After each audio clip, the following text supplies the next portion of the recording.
All right, today we're tackling a big one, the history of Greece.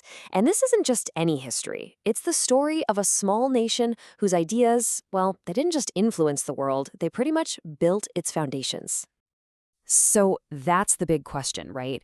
How on earth did this one small country end up shaping, well, pretty much the entire world?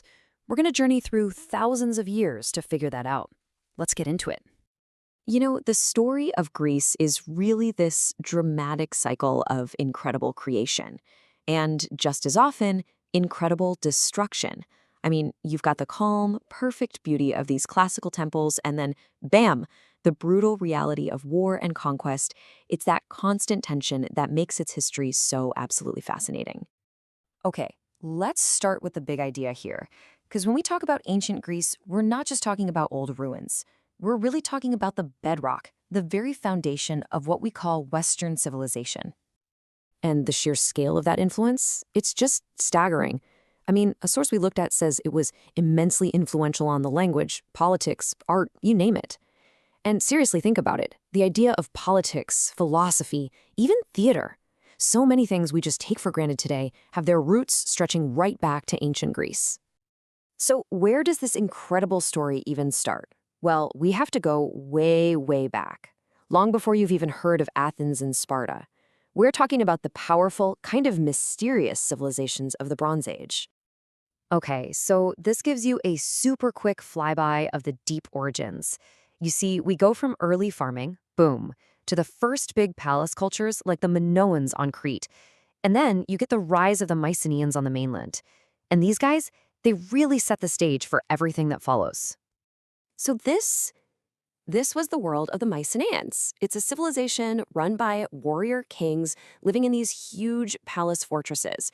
And hey, if you've ever read Homer's Iliad or Odyssey, or even just seen a movie about the Trojan War, this is the world you're picturing. This is the real-life setting for those epic legends. So after the Mycenaeans collapse, Greece kind of enters this dark age. But, and this is a big but, out of that darkness, something amazing happens. A total explosion of creativity and a whole new way of organizing society, the independent city-state. Right, and at the very heart of this new era is this concept, the polis. Basically, every city was its own little independent country. And get this is where we get our modern word politics. It literally just meant the business of the polis.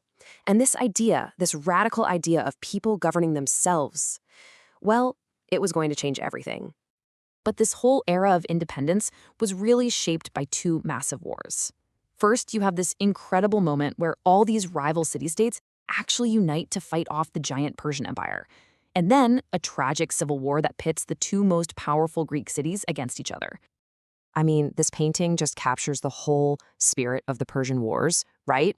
The legendary stand of the 300 Spartans at Thermopylae. It became this ultimate symbol of courage against impossible odds. It was a moment that absolutely electrified the Greek world. But after the threat from Persia was gone, something started to shift. Athens, who was leading this defensive alliance called the Delian League, slowly started turning it into its own personal empire. And as Athens got more and more powerful, well, you could just see it was on a collision course with its biggest rival, Sparta. And these two, they could not have been more different. You had Athens, this sea power, the center of democracy, philosophy, and art. And then you had Sparta, a super strict, military-first society with the most feared army on land. This clash of two totally different ways of life, it led straight to the Peloponnesian War, a conflict that just shattered the golden age of Greece. Okay, so with the big city-states totally worn out from fighting each other, the stage was set for a huge change. Power started to shift north, to this kingdom called Macedon. A whole new age of empire was just on the horizon. And then, one man came along and completely changed the map of the world. And here he is. In just a little over a decade, Alexander the Great did what everyone thought was impossible. He didn't just defeat the mighty Persian Empire, he completely conquered it. He created a new empire that stretched all the way from Greece to India. It's still one of the most mind-blowing military achievements in all of history. But here's the crazy part. Alexander's most important legacy wasn't actually the empire itself. That fell apart almost as soon as he died. No, His real legacy was the world he created. This Hellenistic age, a mix of Greek and Eastern cultures. It spread the Greek language, its art, and its ideas across 3 continents for hundreds of years. All right, so now we get to this really fascinating paradox in the story. Militarily, Greece is about to be conquered, but culturally, in a strange way, it's about to do some conquering of its own. So, by 146 BC, the next superpower on the block, Rome, conquers Greece. But the Romans, they were massive fans of Greek culture. They loved it. They adopted Greek gods, copied their architecture, studied their philosophy, and then they spread this new Greco-Roman culture all across their gigantic empire. And even when the Roman Empire in the West eventually collapsed, the story doesn't end. The legacy just shifts its location. The eastern half of the Roman Empire, which was Greek-speaking, kept going.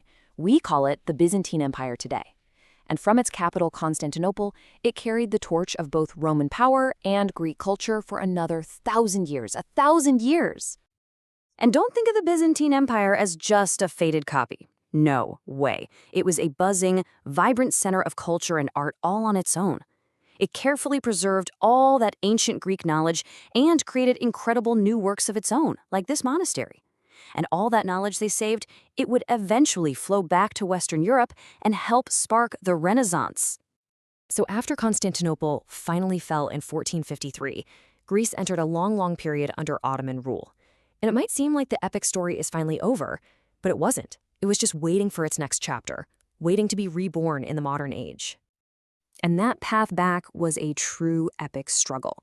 After hundreds of years under the Ottoman Empire, the Greek people, fired up by the memory of their ancient past, launched a war of independence in 1821. It was a brutal fight, but by 1829, with some help from the other big powers in Europe, the modern nation of Greece was officially born. And that brings us all the way back to the day. Wow, we've just raced through thousands of years of history, seeing how this one small corner of the world gave us so much.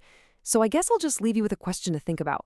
When you look around at our world, from our philosophy to our politics to our art, what part of this incredible Greek legacy do you think matters most right now?